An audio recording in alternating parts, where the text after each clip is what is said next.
Hello friends. मेरे पिछले video में मैंने आपको बताया जिसमें अपन ने डिस्कस किया था कि शेयर मार्केट की इनकम की कोई लिमिट नहीं है।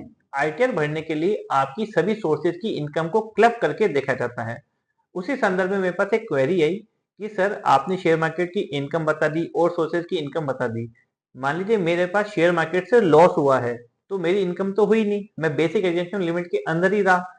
तो क्या लॉस के केस में भी मुझे आईटीआर भरनी चाहिए या आईटीआर भरने की रिक्वायरमेंट है? इस बारे में मुझे थोड़ा बताएं। फ्रेंड्स, अगर आपको शेयर मार्केट में लॉस हुआ है तो आपको आईटीआर भरनी चाहिए। अब आप पूछेंगे कि आईटीआर भरना रिक्वायरमेंट तो नहीं है क्योंकि बेसिक एग्जेम्पशन लिमिट के अंदर है। मैं आपको उसके बेनिफिट्स बताता हूँ। अगर आप लॉस की रिटर्न फाइल करते हैं तो आपको जो भी लॉस हुआ है आप उसको नेक्स्ट ईयर के लिए कैरी फॉरवर्ड कर सकते हैं।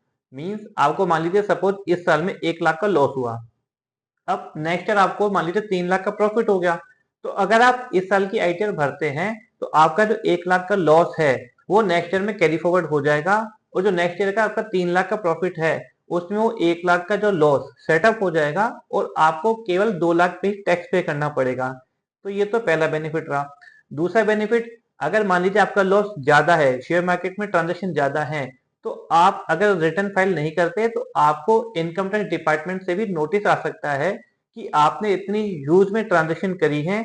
आपको अगर लॉस भी हुआ है तो लॉस आपने जो उठाया, लॉस के लिए पैसा कहां से आया, तो उसको जानने के लिए भी आपको इनकम टैक्स डिपार्टमेंट से नोटिस आ सकता है।